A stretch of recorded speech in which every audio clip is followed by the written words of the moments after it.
Requesting everyone to please rise for the singing of the Pambansang Awit ng Pilipinas with Ms. Sheena Ann Ambong conducting, and please remain standing for the singing for the invocation through a song by Mr. Shields Lanasco.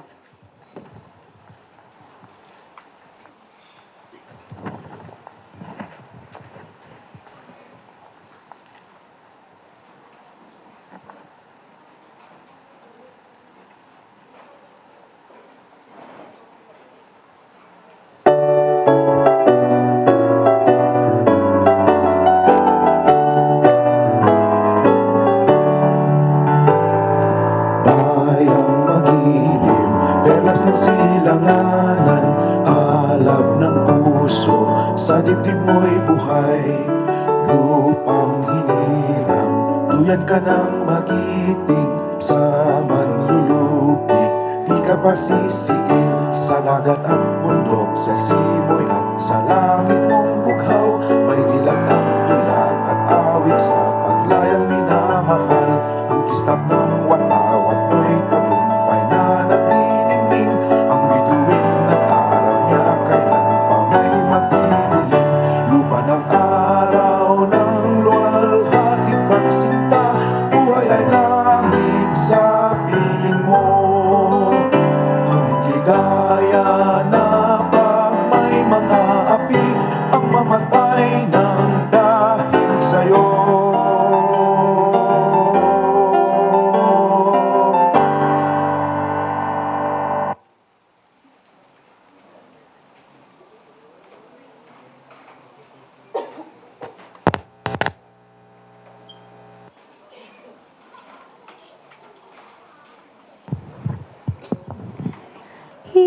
Espiritu Sang, Diyos pagkunsad ka, gikan sa kaalibutan lutasa, tamdang kapikaw, sang kalagnakan,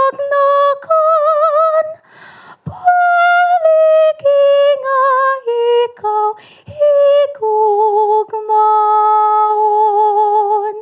Amen.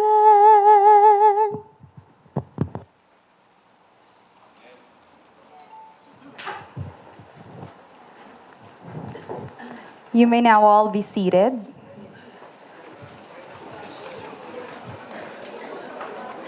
A pleasant morning once again to everyone, and this is a memorial lecture for Dr. Ramon Muzones, a National Artist for Literature awardee, and of course, one of the alumni of Central Philippine University. To officially welcome us all in this morning's affair, may I call on our Vice President for Student Affairs, Reverend Joniel Howard Hico.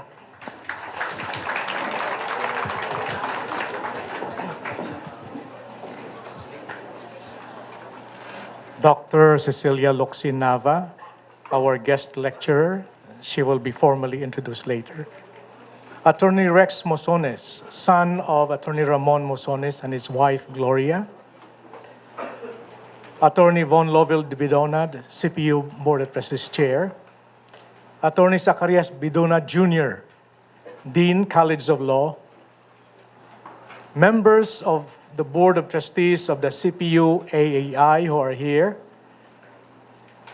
Professor Esther Rose Romarati, OIC of the Department of Languages, Mass Communication, and Humanities. Members of the DLMH, faculty and staff, students, guests, ladies and gentlemen, good morning.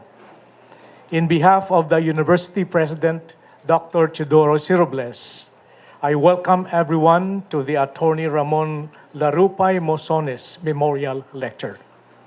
It is with great pride and honor that one of our alumni, Attorney Ramon Larupay Muzones, the 1952 CPU graduate of the Bachelor of Laws, has been posthumously awarded by the President of the Philippines, Republic of the Philippines, the Order of National Artist in Literature. The holding of this memorial lecture is a recognition of the university to the rare talent and contribution of her alumni in fields where they excelled. In this particular case, for Atty Ramon Muzones in the field of literature. May his life and accomplishments continue to inspire and motivate each one of us to pursue excellence. Once again, welcome and good morning to everyone. Thank you very much, Reverend Hiko. At this point, we will be focusing our attention to the screen here as there will be a video tribute for Dr. Ramon Muzones. So ladies and gentlemen, enjoy. Atty Ramon Muzones was born on March 20, 1913 and was the eldest of 10 children of Florentina Larupay and Santiago Muzones from the town of Miagao, Iloilo. He is credited with initiating several firsts in Hiligaynon narrative tradition. Among them, the first Roman clef, Maangbong nga Sapat, or The Magnificent Brute in 1948. The novel of humor, Si Tamblot, in 1946, and the first political satire, Tamblot Kandidato Man, or Tamblot is also a candidate in 1949.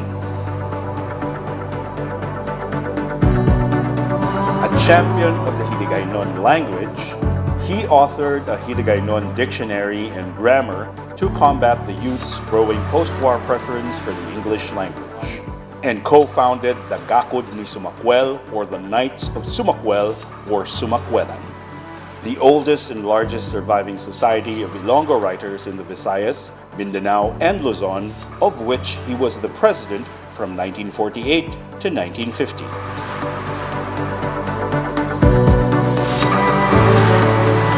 Acknowledged by his contemporaries as one of the 3 leading Hiligaynon novelists, he shared the honorific title Hari sang Sugilambong, or the King of the Hiligaynon novel, with Serapion Torre and Conrado Noraga. He held the longest track record in the genre, having authored 62 novels from 1938 to 1992. In addition to the short stories, essays, and poems that he also wrote, he was editor of Hiligaynon and Yihum, 2 leading Ilonggo magazines. He was conferred the Gawad Pambansang Alagad ni Balagtas by the Union ng mga Manunulat sa Pilipinas in 1988.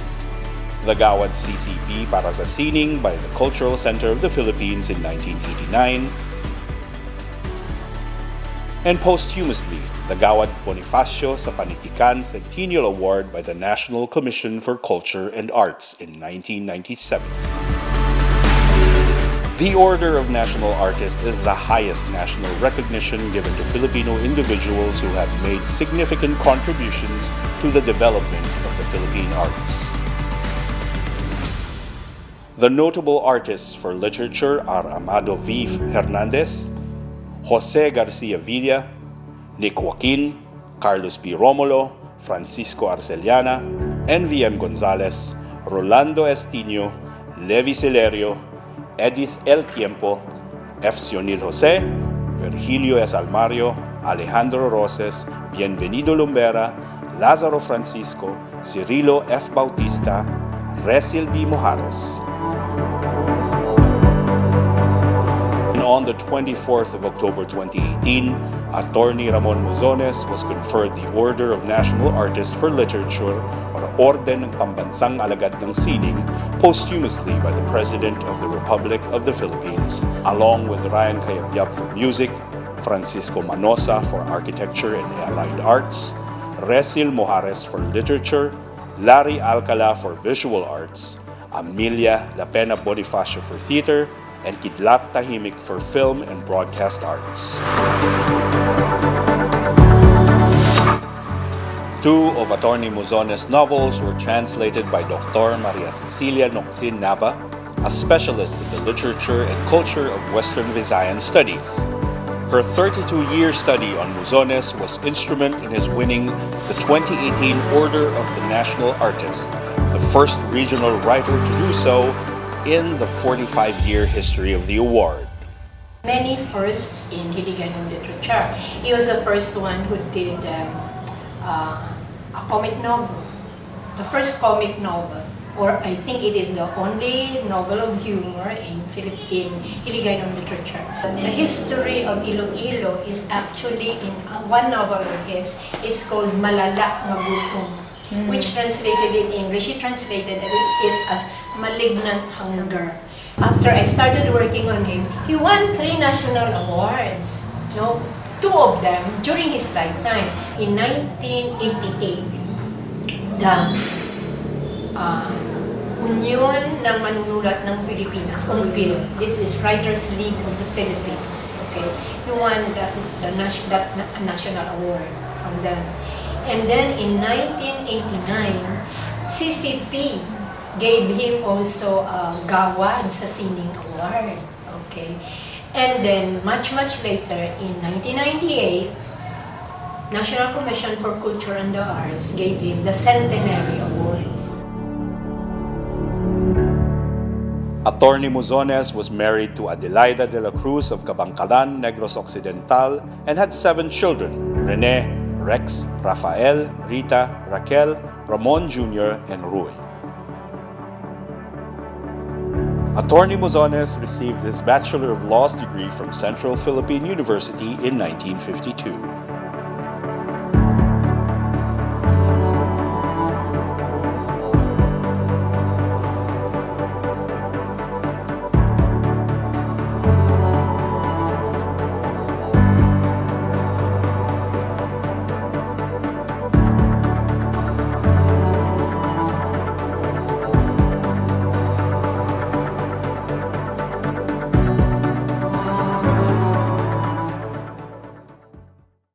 And we will get to know more about Atty Ramon Muzones in a bit with our speaker. At this point, ladies and gentlemen, to give us a glimpse of one of the works of Atty Muzones. This is Margo sa Tubig, a story of Salagunting who, in the journey to redeem what the family of his past had lost, found himself, discovered his identity, realized where his heart truly is. This is a tale of war, magic, power, discovery, most of all, love. Ladies and gentlemen, a dramatic excerpt from Margo sa Tubig to be performed by Ms. Carmel Francis Romero and Engineer Vittini Edhard Edimne.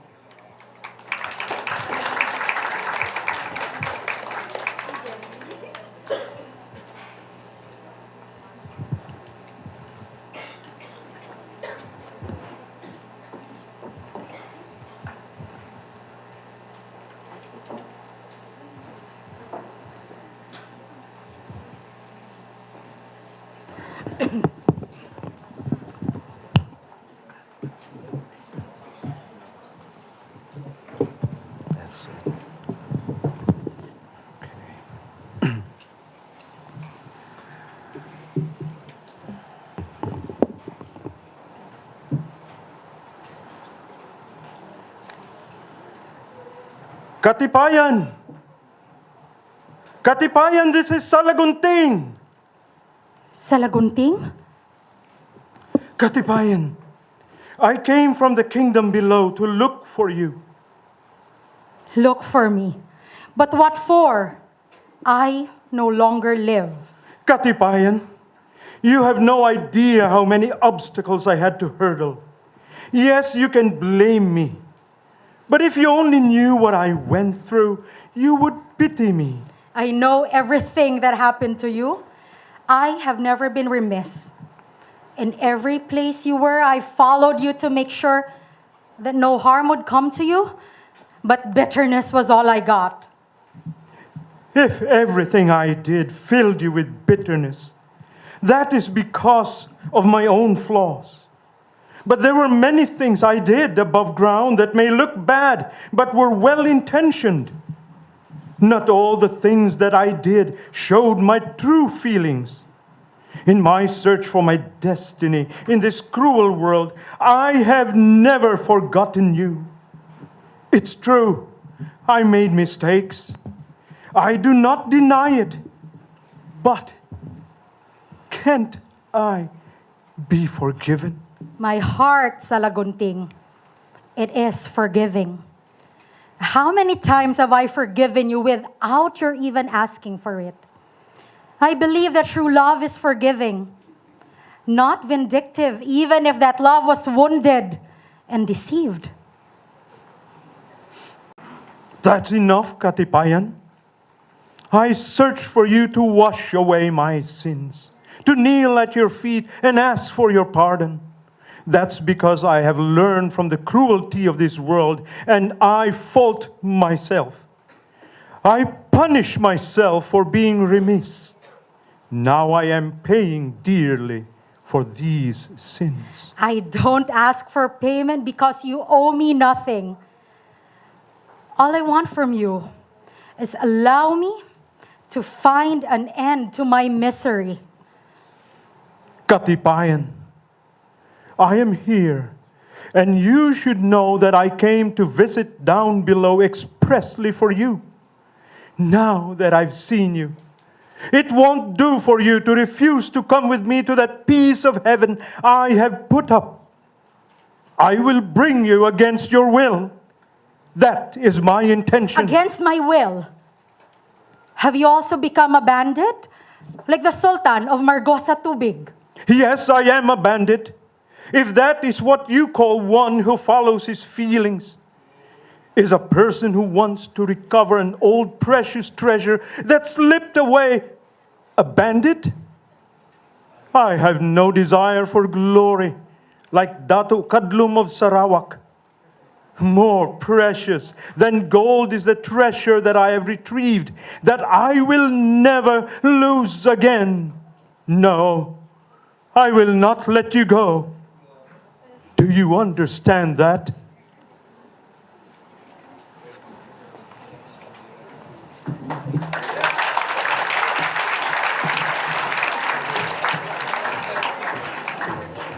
Thank you very much, Ms. Carmel Romero and Engineer Edimne.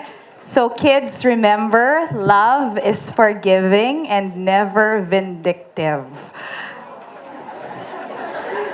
To formally introduce our guest speaker this morning, may I call on our Department Chair, the officer in charge of the Department of Languages, Mass Communication, and Humanities, Professor Esther Rose Rumarate.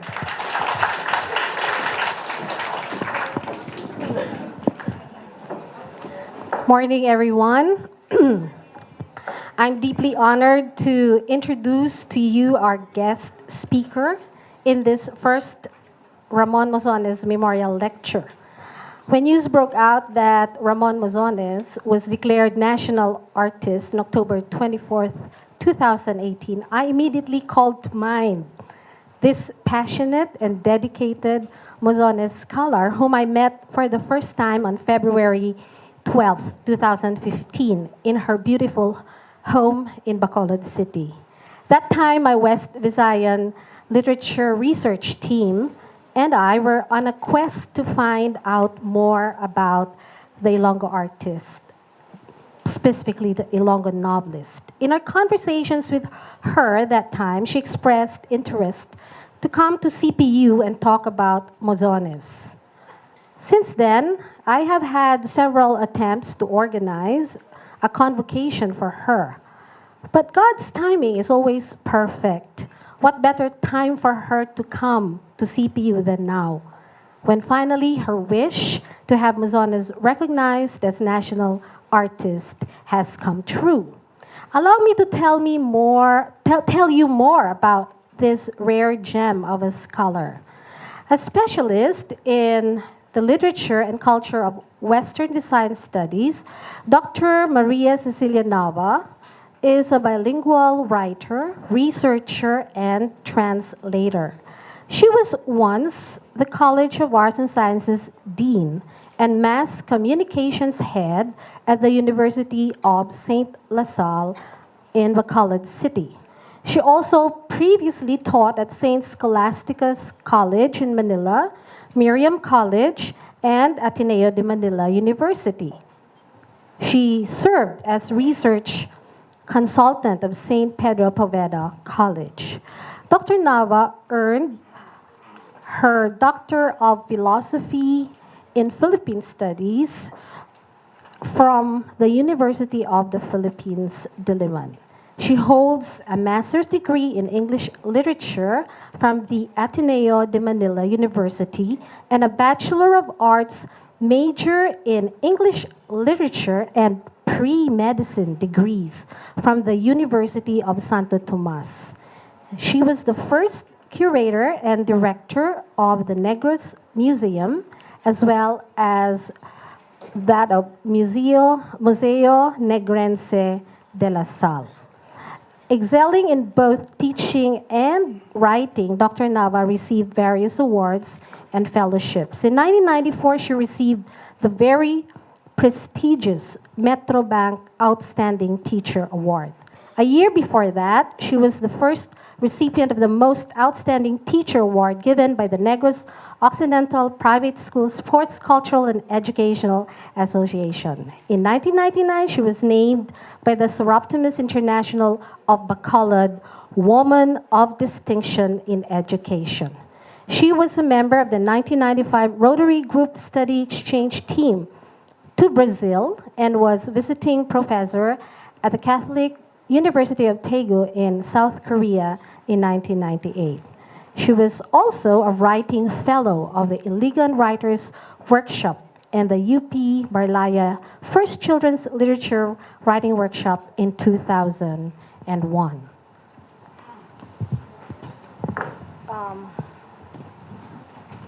Dr. Nava has authored 4 books, 3 of them National Book Award winners. These are History and Society in the Novels of Ramon Muzones, published in 2001, awarded Best in Literary Studies for 2002 by the Manila Critics Circle and the National Book Development Board, and 2 translations from Hiligaynon into English of 2 of Ramon Muzones' novels, Margos at Tubig, published 2012, adjudged Best Novel in a Foreign Language by the Manila Critics Circle and the National Book Development Board in 2013, and also Sri Bisaya, published 2016, awarded Best Novel in a Foreign Language again by the same organizations in 2017.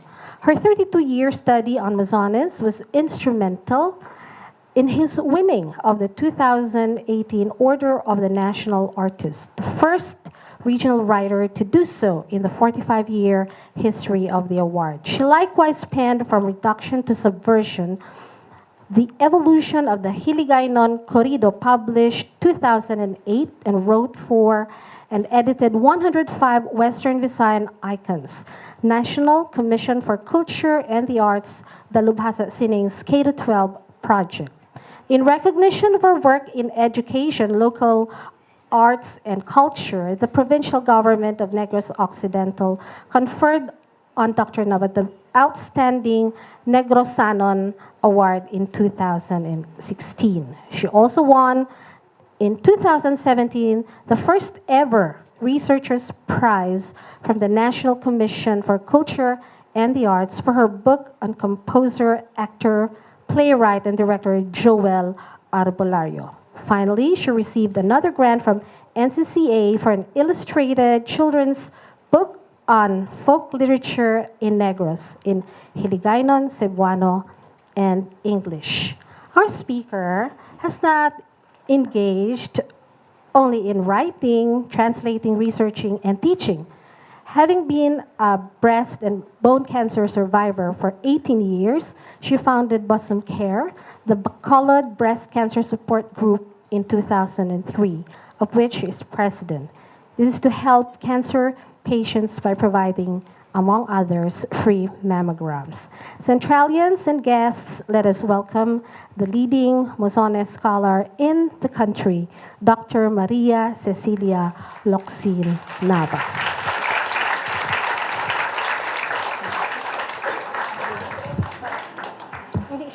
It's okay. That's fine. Thank you. Good morning, everybody. Before anything else, I would like to congratulate CPU, Central Philippine University, for doing what Iloilo City and Province failed to do, which is honor Iloilo's first national artist. The National Artist Award is the highest award an artist in the Philippines can aspire for. And it's a very rare place, city or province that has produced one. Although there are exceptions like Anguno. Anguno Rizal has produced 2 national artists, and it's just a small town. This is Lucio San Pedro for music and Carlos Botong Francisco for visual arts. But for Panay, before Muzones, there were only 2. The first one to be awarded in 1973 was Jovita Fuentes of Capiz, an opera singer, so for music. And 26 years after, a second national artist from Panay came from Antique. This was J. Elizalde Navarro for visual arts. And it took another 20 years before Panay produced a third one. This is Ramon L. Muzones. So, Central Philippine University has every reason to feel proud that it has produced a very rare breed of person, the first regional writer who wrote in his mother tongue in Hiligaynon to be awarded the Order of the National Artist Award. Previously, yes, we should all clap. Previously, literature, the awards in literature for the national artists were monopolized by writers in Filipino and in English. So, for years, when I campaigned for his inclusion in the nomination for the national artist, I was told he will not make it. Why? Because he wrote in his mother tongue, in his native Hiligaynon, which he was very proud of. Okay? And my mentor, Dr. Bienvenido Lombera, whom you saw earlier as also a national artist, told me, the first time I told him I was going to work on Muzones, he said, "Who is he? I've never heard of him." And I said, "You will." And 32 years after, everybody is hearing about him. But you have to have a lot of faith in what you are doing. So all of you there who are interested in research, the most important thing is to have faith in what you are doing because it will carry you through. So, Muzones is our first national artist. Iloilo should be celebrating its win because this is what you call a groundbreaker. It's a groundbreaker. Why? No writer in his own native tongue has ever been awarded a national, an Order of the National Artist Award. Why? Because you need a translator. You need somebody to translate your work in English or in Filipino because those are the languages of power in this country. We are 70% of us are in the province, but the center is Manila. And if you want to make it as national artists, you have to be read by critics in Manila. And they will read you only in Filipino and in English. And so, without wanting to be a translator, I became one because I believed in what I was doing and I knew the only way I could do it, bring Ramon Muzones to the national ambit, was by writing about his works or translating his works in English. And so this morning, not that I am advertising myself, but I brought copies of my books for those who are interested in reading him in English. Okay? Because like it or not, the two languages of power in this country are English and Filipino. Okay, so this is, you saw earlier a cover of the original Margo sa Tubig in Hiligaynon. This is my translation. It is studied in the classrooms of UP, Ateneo, and DLSU in Manila. This is why it has undergone a second printing. And this is the second one. This is Sri Bisaya, his Muzones' take on the Maragtas by Pedro Monteclaro. And so, to my lecture. Ramon Muzones, from region to nation, or why Ramon Muzones deserves to be National Artist for Literature. Okay, let's go to the first one. Muzones was not just a novelist, although he wrote or he completed 61 novels. The 62nd, I think he failed to complete because he was sick already. He was a poet, essayist, short story writer, editor, critic, lexicographer, grammarian, lawyer, and novelist. Anybody who will contest that kind of qualification is free to do so, but it's very rare that you will find one person combining all of that. Okay? Second slide, please. He was born as earlier, actually, many of the things I will say here has been said already because the one who prepared the video on Muzones, I think, has read my book. So he was born in Lambunao on the 20th of March, 1913, and he died in Molo in August 19, 1992. His major works contributed to the Filipino sense of nationhood, starting with Margo sa Tubig. In 1946, may I have the first slide, please? First slide, the earlier slide. I'm not through yet. In 1946, Yuhom, a local vernacular weekly that was running a poor second to the Manila-based Hiligaynon, made publishing history in Iloilo by serializing a coming-of-age novel entitled Margo sa Tubig by 33-year-old writer named Ramon Muzones. The novel serialization raised Yuhom's circulation. They used to sell 2,500 copies a week, but it went from 2,500 to 37,000 for 30 weeks because the novel was serialized in 30 weeks.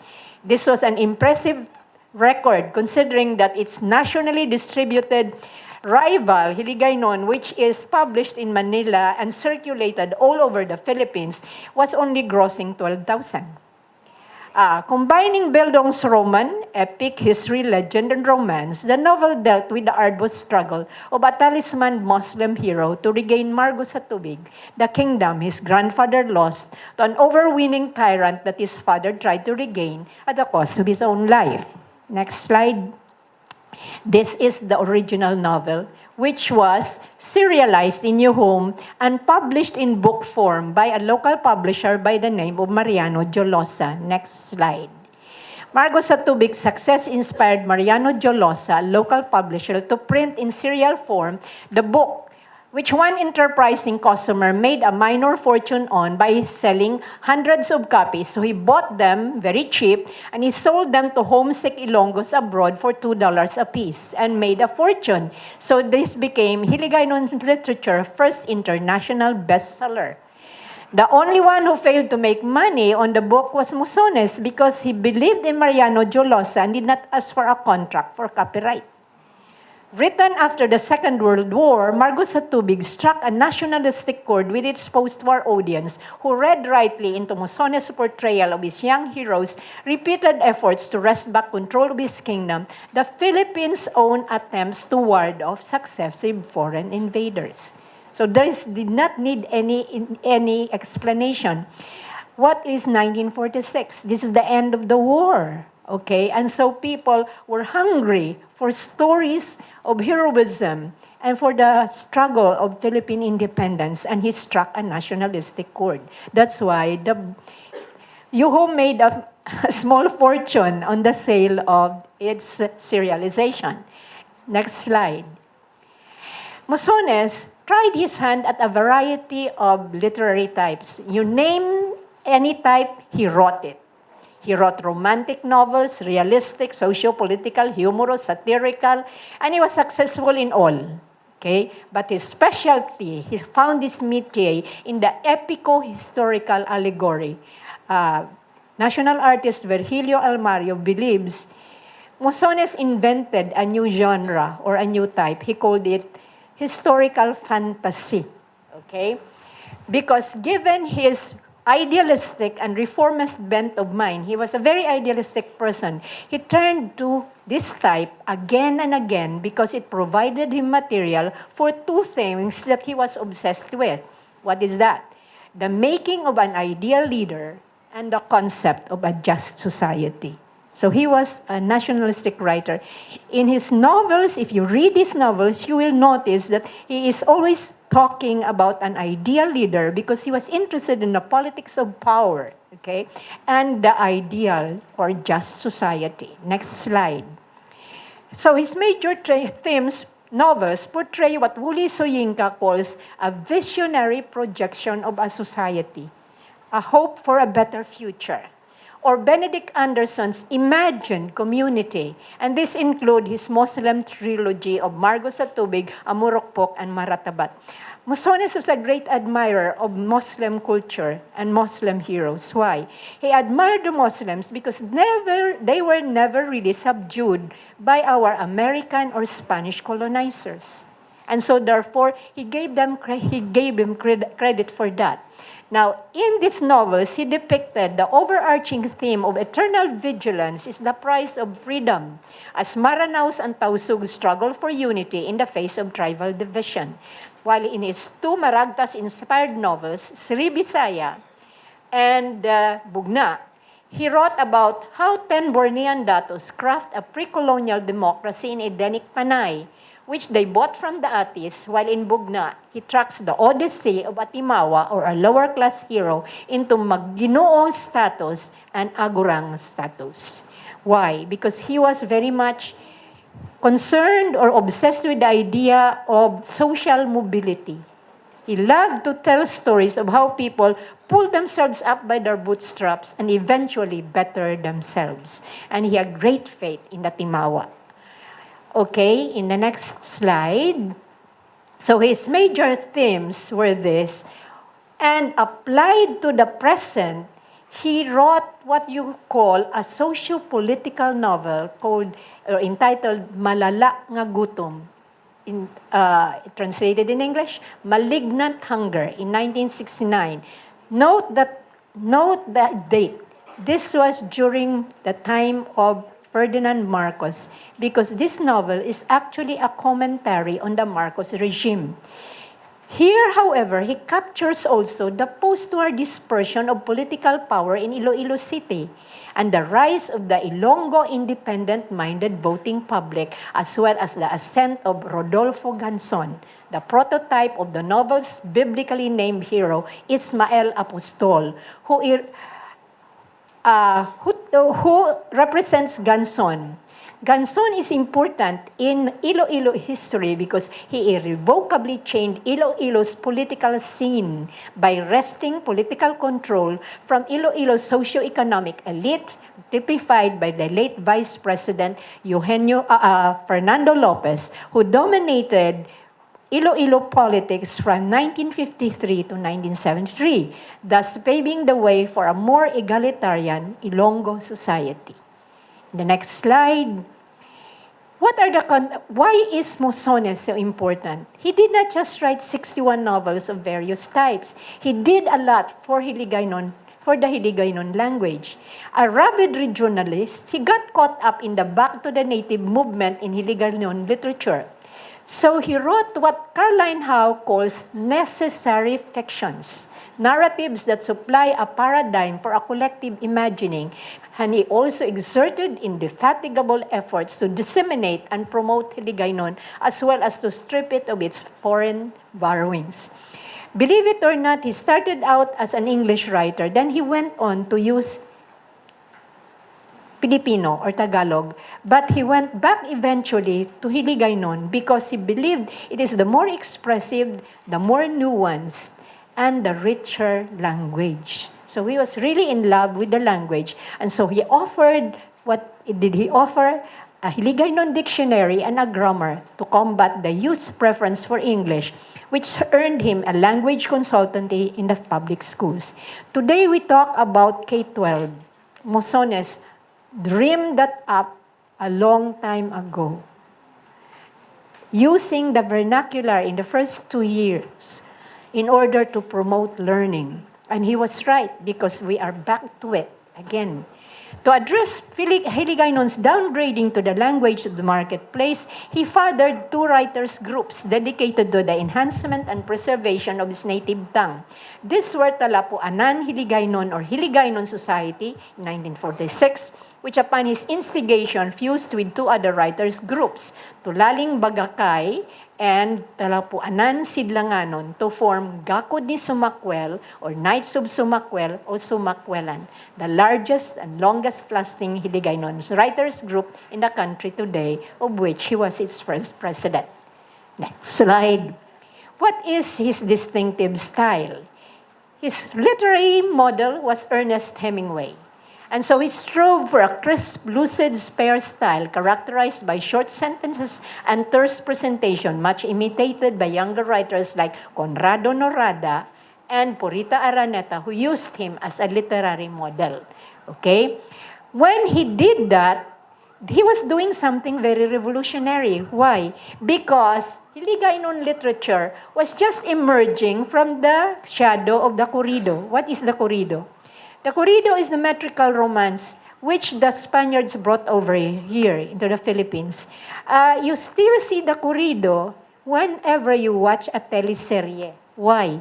Because the teleserye, the Filipino film, was very much influenced by the corrido because it always has a linear plot line, beginning, middle, end. It always has black and white characters. The characters are either very good or very bad. And you can tell which are the good ones and the bad ones. The good ones, the hero is always very handsome. Okay? And the villain is ugly looking, kag may bigote pa. So, very, how shall we say, stereotypic. Okay? It has a traditional path happy ending. Maskin ano ang problema at the end, everything turns out fine. Okay? That's because of the influence of the corrido. And it has a literary style exemplified by Magdalena Halandones, kilometric soliloquies, laba nga mga soliloquy. The writer or the character talks to himself. Nagahinakit, isa lang siya, kagkadamo, kagkalawig sang iya nga hambal. Sarap yun, Torres lengthy digressions kung ano-ano ang mga nasulod. And then, Angel Magahome's elaborately detailed description, typographic from the hair, from the top of the hair to the toes. Ang grabe nga grabe. What did Muzones do? He took all that away. Why? Because he introduced modernism in Hiligaynon literature. Next slide.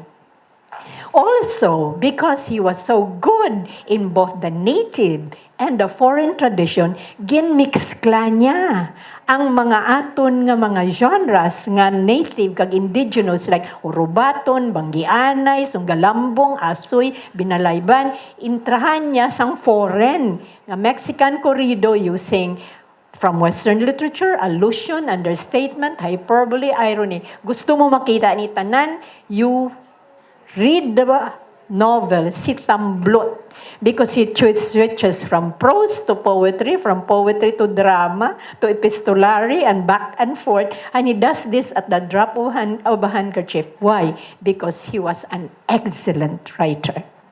Next slide. How his body of works consistently displayed excellence. In his 53-year literary career, he completed an unprecedented 61 novels. In these novels, what did he do? He extended with remarkable versatility and inventiveness the novel scope and style. Lain-lain nga estilo ang novel niya. He enriched his dramatis personae with his flawed quester heroes and feisty heroines. You were treated very nicely or very dramatically to a reading earlier. Did you notice the hero and the heroine? The hero was what you call a flawed hero, hindi perfect. So against the corrido, nga black and white characters, very, very good hero, very, very bad villain. Hindi, si Muzones, siya ang iya hero, they are bad, they are flawed, damo sila weakness, okay? Because they are human and believable. So there you have an exchange of words between two lovers. What is Katipayan complaining about? Salugunting is so unfaithful. Why? He has a roving eye, like most men. Maluyagon, iban nga babae. Usually, ang Muzones hero, apat na iya leading lady. Okay, why? Because masyado sa kapalikero. Okay, He's very charismatic, he's very macho, he's very handsome. Women fall all over him. And he is, of course, not averse to feminine charms. And so that's why Katipayan was complaining. And what did you notice about Katipayan? She's a very strong woman. Amuni ang ginhimo niya sa Hiligaynon literature. He introduced new character types which you could not see before him. So you could periodize Hiligaynon literature into pre-Muzones and post-Muzones. And he continually reinvented himself. Why? Because he specialized in first attempts. Ang wala pag ginhimo sang iban, himuon niya.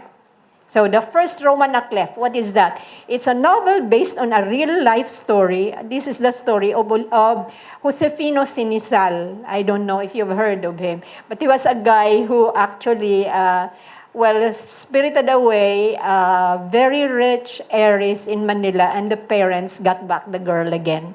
The first feminist novel, Bagong Maria Clara. Sang wala pa na yan na imbento ang word nga feminism, ginahimo na yan ni Muzones because he anticipated trends, alright? The first novel of humor, the first Hiligaynon satire. But he did not just write in quantity. He also wrote quality works. Ang serial novel, gintataas niya ang kalidad. Okay? So he wrote a lot, but he also wrote quality novels. And he dominated Hiligaynon novel for 34 years, which is why Santiago Alva Mulato grants him 32 years, the longest reign among the three kings of the Hiligaynon novel. Sinong upo diya diri? Si Rapion Torre, who reigned for 17 years, and Conrado Norada, his successor, for 15. So, 17 lang and 15 against his 34. Champion siya gyapon. Okay, next. Okay. Considering that Muzones gave us Hiligaynon literature's finest novels, when Margo sa Tubig first came out, all the Ilonggo writers, what did they do? They applauded him and they vied with each other. Nagkuntisanay sila dayaw sa iya. But who was the one who made the most astute comment was made by Remigio Heredia, because he said, Muzones combined Angel Magahong's touch for local color, Serapion Torres' gift for language, Miguel Montilibanos' moral purpose, and Magdalena Halandones' prodigious output, and outdid them all. Next slide. That is why he is Hiligaynon literature's most awarded writer.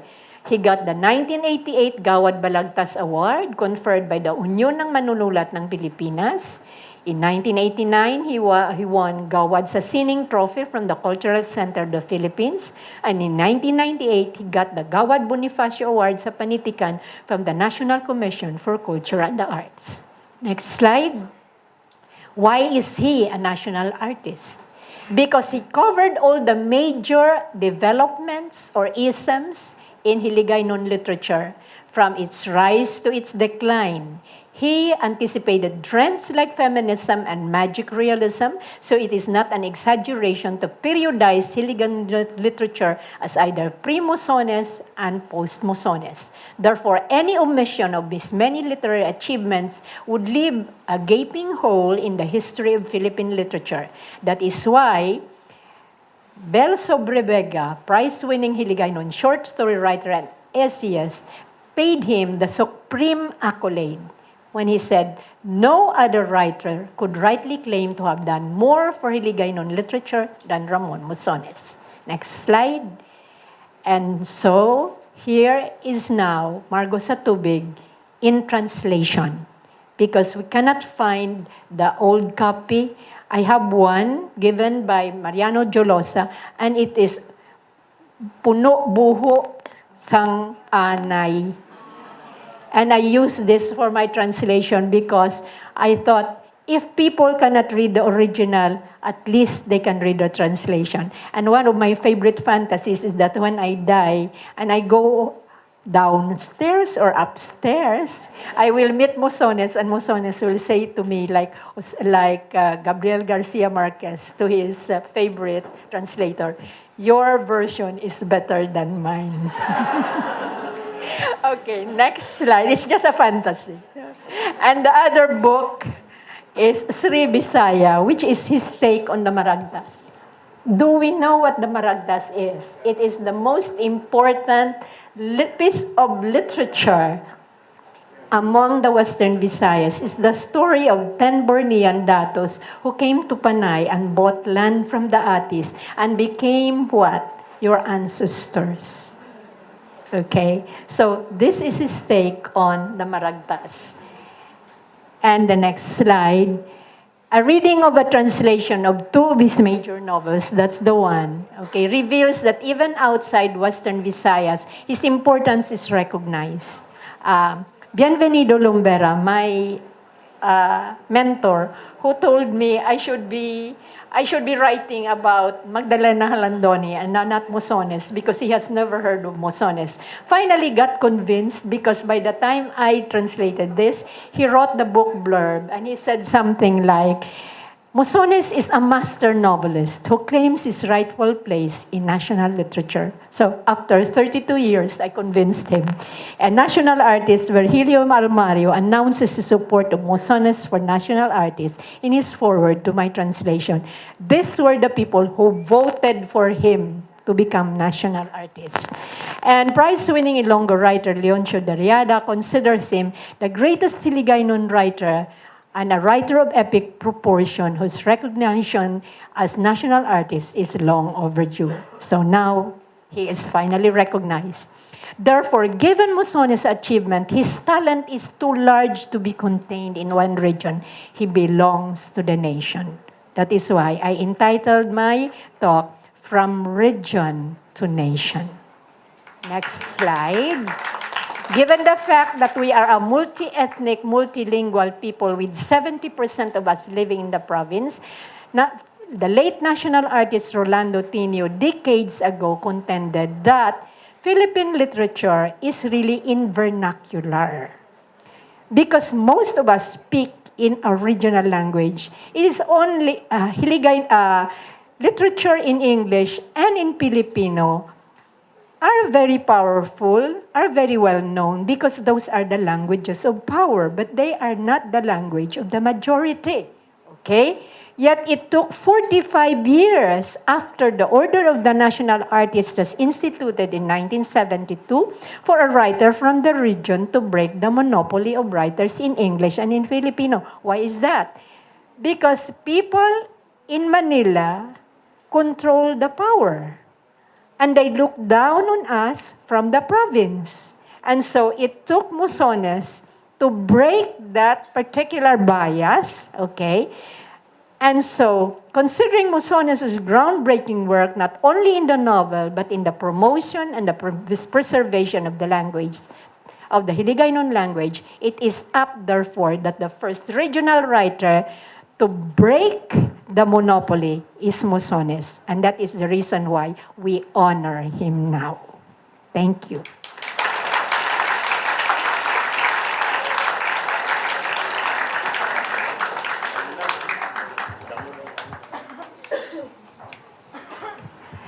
Thank you very much, Dr. Maria Cecilia Loxi Nava, for that very informative and, of course, very passionate talk about Attorney Ramon Muzones. If there is one thing that I could take away from this talk, it has to be careful with handsome, charming men and become a strong woman. Okay.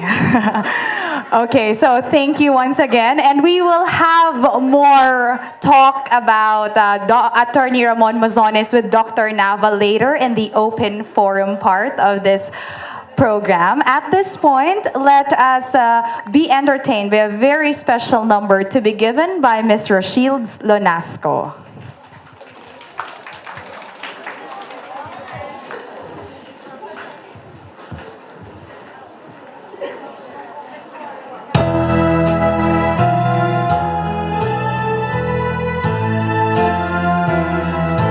Dandan so'y bayan, ta ikaw. Pauli ako sa bayan. Ugaling ko ikaw, idlawon. Ang payaw, imulang lantawon. Dandan sa'y kung imong apason. Bisan tubig, di ka magbalon. Ugaling ko ikaw, sa dalan magbuhon-buhon. Kumbento sa diin ng kurang. Munisipyo sa diin ustisya. Yari si Dansoy maghimo, maghima sa paghigugma. Panyo ba kagining panyo ko, gisi-gisi kay timbahon ko. Ugaling kun magpasilo, panata asawa mo ako. Dandan sa'y bayan, ta ikaw. Pauli ako sa bayan. Ugaling ko ikaw, idlawon. Ang payaw, imulang lantawon.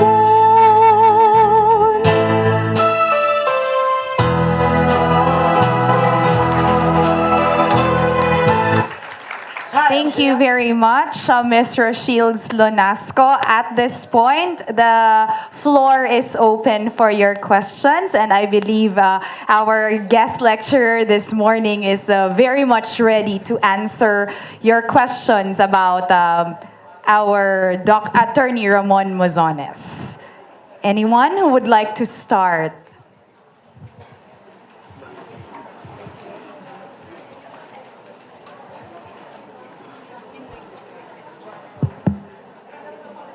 Please ask a question. If you don't ask a question, I would feel I have failed in my lecture. That means you did not get interested enough.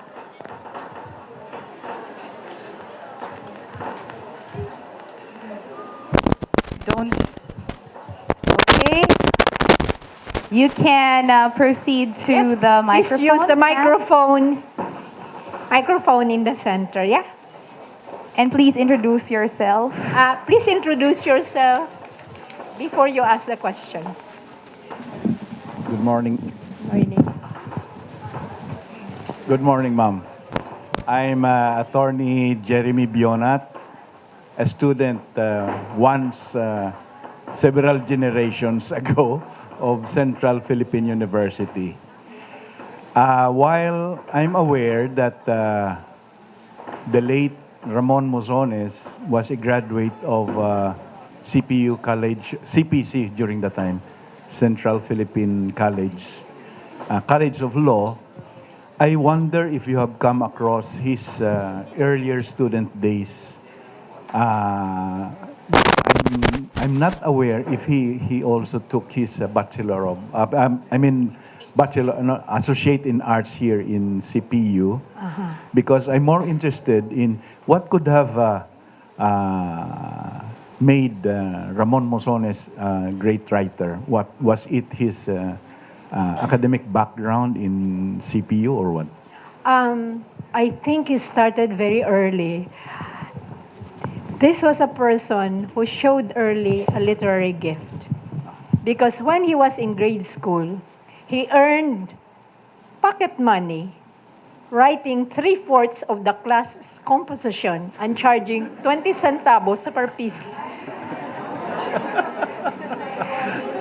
And when he went on to high school, he founded, the same year, 2 student organs, papers, High Times and Ang Paghiliog Yun. And one American teacher of his was so impressed by what he did, he volunteered to become, I think the person's name was Robert Moses, he volunteered to become the advisor of the paper. I think that paper still exists until now. What I do know, from what he told me, was that he started his law studies in Far Eastern University because he was still in Manila during that time. He started his literary career this way. He was a representative of the Federación Obrero de Filipinas, and he was sent in 1936 to be a representative or a delegate from Iloilo for the convention of the labor union. At that point in time, Iloilo was having problems in the dockyards because of the problem between the rival unions, FOF, and I think the other one, which was headed by an uncle of my husband, Jose Maria Nava, and the other one was, I think, headed by Pascual Espinosa, if I remember right. And because of the problems in the dockyard, many business, closed shop, and I think they left Iloilo. And he was one of those people who saw there was not much of a future for him here. So he went to Manila as a delegate and then never came back. What did he do? He applied in Hiligaynon to become a proofreader. And he was assigned the lowest kind of job, which was to do translations of a comic strip called Kengkoy. I don't know if anybody remembers Kengkoy. Okay? Yes. Anyway, later on, he graduated to translating short stories of the writers that are not so important. But he was a young man in a hurry because he felt he could write better than the people he was translating. But in order to live, he learned in 6 months. He perfected in 6 months Tagalog or Filipino, and then wrote in Filipino in a rival magazine to earn money because he wanted to send himself to school. And he went to FEU to earn a bachelor's degree preparatory to law. Okay. Yes. Okay, thank you very much. Now you learned something. He wrote his compositions. Yes, And he so charged. enterprising. He was so good at it. He was so good at it. He decided might as well make money on it. Oh. Because, his classmates did not know how, but they had money. He had no money, but he had talent. So what did he do? Well, you might call this hack writing, but I'm sure he made good compositions, which was why he was so popular. Oh, it was a win-win situation. Win-win situation. So some more questions from the audience? Yes, ma'am. Thelma.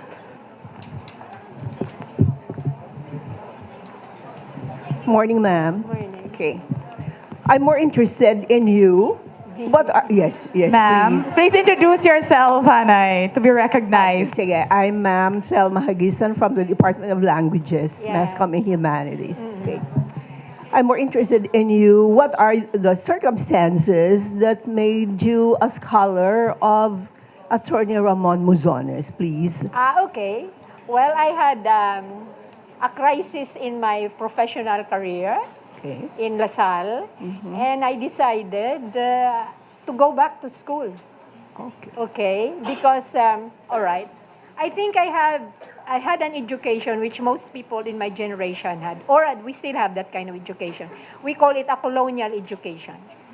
My interest in literature was fired by reading when I was little. Snow White and the Seven Dwarfs, Rapunzel, Cinderella, etc. These are all from Brothers Grimm and Hans Christian Andersen, Western literature. So when I finished high school, I went on to UST. First, I took medicine, and then after finishing my pre-medicine degree, I shifted to AB, Humanities, major in English literature. Why? Because my education was so colonial. The only literature I knew was Western. Then after that, I decided to go in for an MA, master's degree in, again, English literature. Then I got married, went home to Bacolod, and started teaching in LaSalle. And halfway through the whole thing, I decided, there is something wrong with what I am teaching. Wala sense of fit. Daw kalibagon, man siya tudlo ko. Nga kasagay man ko niya tudlo English literature while people are dying in Manila. You have the EDSA revolution, etc. and so forth and so on, nationalization in literature, etc. And so I wrote this mentor of mine who was my department chair when I was teaching in Ateneo, Dr. Lumberan. I said, there is something wrong with my education. I think I should not be teaching English literature. Ano man na iyang connection Ezra Pound sa aton man kag ni T.S. Eliot. And he said, ay balik dere, mag-eskwela ka and you take Philippine Studies because now in UP there is a program called Philippine Studies where you study the literature and the culture of your own region. Because that is really what we should be doing. Notice, okay? Kung wala ko nagtudlo abroad sa South Korea, why ko kanutar nga kalibagon gid sang aton education. Why? Japanese children, Korean children, French children, etc. go to school to become better Frenchmen, better Japanese, better Korean. We go to school to become better colonials. I go to school to become an American. Okay? Why? Kaya ang ginabasa ko, libro nga iya sa mga kano o iya sa mga English people or even Russian. Pero hindi aton nga literatura. And so what am I doing? I did a PhD with I worked very hard for this degree because LaSalle would not even allow me to go. Okay? Because they said I was needed. But ina balang wala na meaning ang your life and na balang you don't feel inspired teaching anymore. Why? Because you feel like it doesn't mean anything. Okay? Until I got back on track. And then I came back. What did I do? First, to get into the Philippine Studies program, the first thing to do is to turn in a dissertation proposal that involves 3 disciplines. 1 in the humanities, maybe 2 in the social science. And my first choice is Magdalena Halandoni. And I was turned down by UP. Why? Because they said, somebody has done her already. But I said, I will do all her 36 novels. We don't care. Somebody has done one already on one novel. Okay? O, sige. Then I will do Jose Maria Nava. And then naunahan ko ni Alfred Macoy, kang tanan-tanan nga material, ging corner niya na, kay kadamo sa iya kwarta. Okay? Because he had 3 grants. And he told me, you cannot do what I did. I have money. And I did not have money. Then, I did Ramon Muzones, and I told my advisor, and he said, sino na siya, ya? Why ko nabati siya? Okay, who is he? I've never heard of him. And I said, he is very good. He is national artist material. Hindi na magdaog. Kunin mo po i-translate. So therefore, back to the drawing board. And so, let me put it this way. I think what made me the way I am is because katigas akong ulo. Okay? Because whenever somebody says, you can't do it, I will show you, I can. Okay? And that's exactly how it was with me. When I first came to visit Rex's father, I introduced kong lawas ko at sa UP ko, etc. and so forth and so on. And I said, I will write about you. He wasn't impressed. Did not want to be written about. Why? Because kadamo na siya material ang inpahulam sa mga researchers before nga way ginuli. So ba si Abiya maabskond man ko sa iya material. And sisili niya sa akin, okay, kung gusto mo, sige, go ahead, but I will not help you. Okay? So love-hate relationship kami. So why siya gana sa akin, mas pagid ko may gana sa iya. Okay? And so that was the way it is. So if you want to know, the key to my character is you use reverse psychology on me. And I will respond to it. The more you say, you cannot do it, I will do it. That's exactly what he did. Sining niya sa akin, masulat ka sa akin, ay, hindi na mahimo. Nga aman, ang ako mga nobela, nakaladula na, hindi na makita. Paano mo na siya isulat? Sige kung hindi ka magbulig sa akin, di, mangita ko yung iban eh. Okay, and then so, that's the way it is. 32 years. Thank you so much. Thank you very much. Please. Thank you. We'll have one last, siguro. One last question from the audience. Do you have one last question? Yes. Yes, kindly. Pilipino, kahuluyaon sa aton. One last question. Pagsulod kita sa kwarto, dito kita una sa likod. Kung hindi na pagpursahon, di magkantos tubangan. Mangkuto na gani question, wala sang ma-question. Pero kung tapos na, masiling nga, ay sus, tani na mangkut ako. Okay. Hello.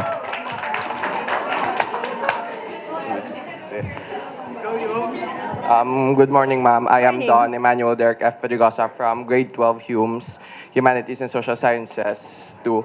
My question is, ma'am, what is Ramon, for you, what is Ramon L. Muzones works nga pwede siya mabasa namon subong nga makarelate kapi? Margo sa tubig. Besides sa Margo sa tubig. Sri Bisaya, and I am translating a third one of almost through, Malala nga gutom. If I find a publisher, I will ask permission from Rex to have it published. Because this is now about Iloilo politics and the changes in Iloilo. The big difference between Negros and Iloilo is Iloilo has a strong middle class. Okay? Because in the 1950s, 1953 in particular, a man by the name of Rodolfo Ganson wrested control from the Lopezes to become the first elected mayor of Iloilo City. Kasi una appointed ina ang posisyon nga ina. So what he did was, ginambyo niya ang law. He called it the freedom law, or they called it the Ganson law, which made the position of mayor of Iloilo elective. And after that, anong natabo? Mga middle class na ang nagsululod.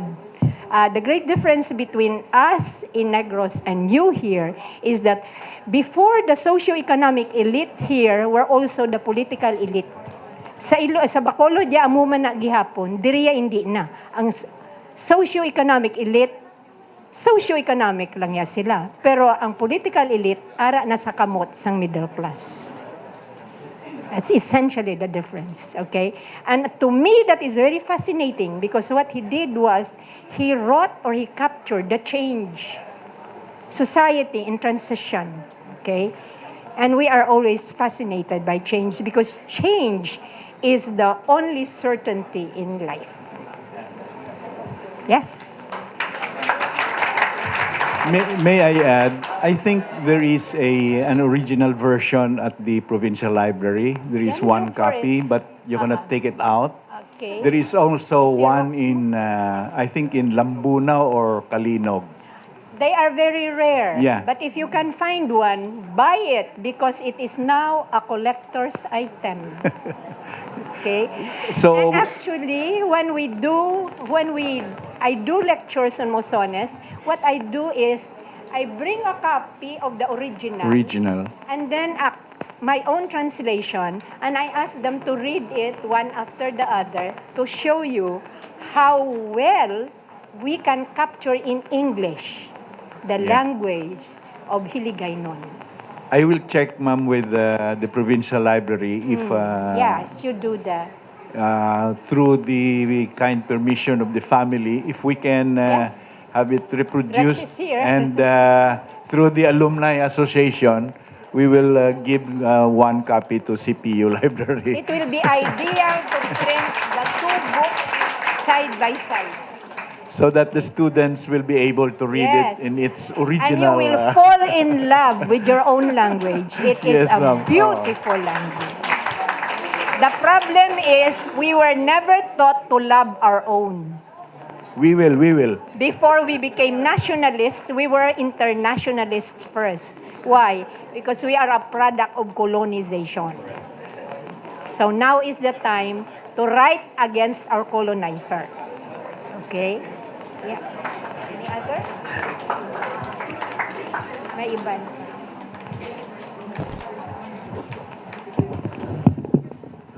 Thank you very much for that very interactive talk we had with our guest lecturer, of course, Dr. Maria Cecilia Locsinava.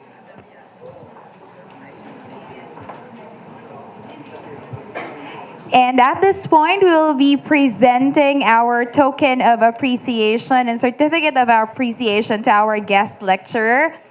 The certificate reads, Central Philippine University Department of Languages, Mass Communication and Humanities presents the Certificate of Appreciation to Dr. Maria Cecilia Locsin Nava for sharing her time, effort, and expertise as guest speaker during the Ramon Muzones Memorial Lecture on the 26th of February 2019 at Conference Room 1, 4th floor, Henry Luce III Library, Central Philippine University, Haro, Iloilo City, Philippines. Given this 26th day of February 2019 at Central Philippine University.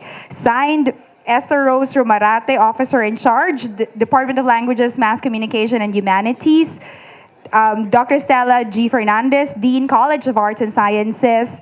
Dr. Irving Domingo El Rio, Vice President for Academic Affairs, and Dr. Teodoro C. Robles, University President. And to present our token of appreciation, token and certificate of appreciation is Reverend Joniel Howard Hico, our Vice President for Student Affairs, Attorney Von Lovell Bedona, CPU Board of Trustees Chair, and Professor Esther Rose Marate, the OIC of the Department of Languages.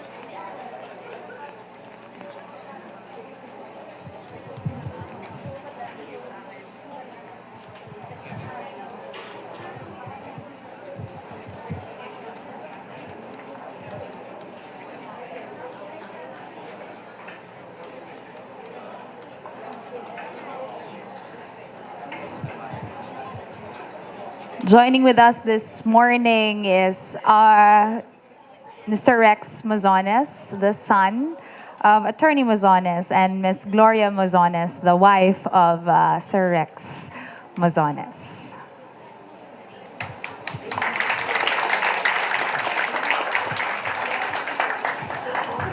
Once again, thank you very much, Dr. Maria Cecilia Locsin Nava, for sharing everything that you know about our CPU alumni, our CPU alumnus, Attorney Ramon L. Muzones, and of course, who is also a National Artist for Literature awardee. For the closing remarks, may I request Attorney Von Lovell Bedona, the chairperson of our Board of Trustees. Sir?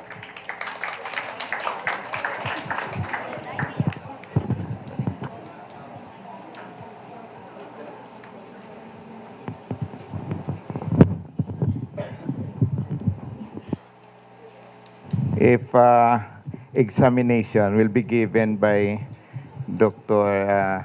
Maria Cecilia Locsin Nava today, no one can get a perfect score based on the life of Attorney Ramon Muzones. Probably even the son, whom I finally called as Nong Rex, cannot even, I think, get the perfect score because he kept on reading the book. And anyway, Attorney Ramon Muzones is a lawyer. The official representative of the family is a lawyer. We have that popular and common term in the practice of law, that is evidence. If you want to prove a fact, then you must offer evidence. And there are two types. One is direct, and the second one is circumstantial in the absence of direct evidence. What we have heard today from our resource person and lecturer is a form of direct evidence about the life and exemplary, extraordinary achievement of our honoree, Attorney Ramon Muzones. There was one important thing that struck me so much about the lecture, which is not absolutely part of the lecture, but was mentioned by our resource person. That is about Attorney Muzones Ramon being the delegate of Iloilo in the Convention of Union Estibadores de Filipinas. That is a very significant and important union in my life, and meaning to say, Attorney Muzones and myself have something in common, membership in that union. When I became the national president of all the unions of Pepsi-Cola, and that is under the UOEF, and I became executive vice president, managing that union for the whole Philippines after the murder of our president when I became executive vice president. So I really asked our resource person if she was really referring to UOEF, Union de Obreros Estibadores de Filipinas. Thank you very much, Dr. Locsin Nava, for that very inspiring talk about the life of Attorney Muzones. Probably high school students, first-year college students are now trying to prepare themselves on how to become writer. And just take note, 20 years after 20 years. 20 years, someone from Aklan, 20 years, someone from Antique, and 20 years later, Attorney Ramon Muzones, who became the awardee. We understand very much that this award given or conferred upon Attorney Ramon Muzones is even prestigious than Ramon Magsaysay Award. because in this award, only Filipino is entitled to that award. Foreign nationals are not. So this is a very special type of award, and this is even recognized by the Senate of the Philippines. And some of them are knowledgeable of this. Some of them research about the life of Atty Ramon Muzones, and even one senator said that he congratulated CPU for having a product in the person of Atty Ramon Muzones.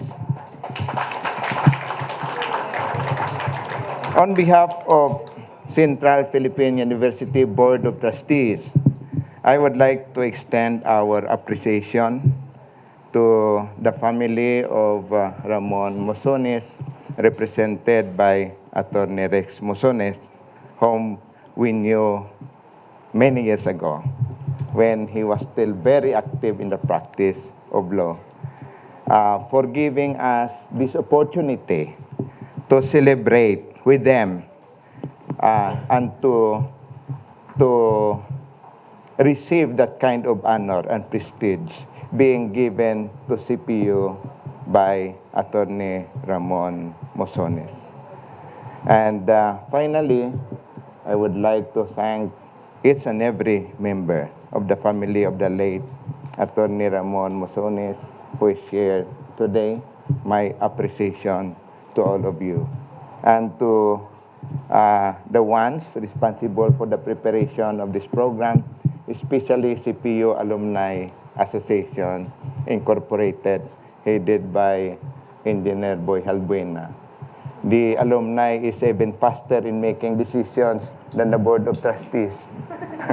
We are still planning to do this, but probably on some other occasions, because when Professor Romarati conferred with me about this, we have no scheduled meeting for the board. It will be on March 2. So thank you very much to all of you. Thank you, Professor Dr. Maria Cecilia Locsinaba, to the members of the family, and to all of you who would want to aspire to become writer and later on be recipient of this very prestigious award that was conferred to our honoree today, even posthumous, Atty Ramon Muzones. Thank you very much, sir. Thank you very much, Attorney Von Bedona. This has been a very productive, interactive morning, ladies and gentlemen, and we hope that you learned a lot from the lecture that we had this morning.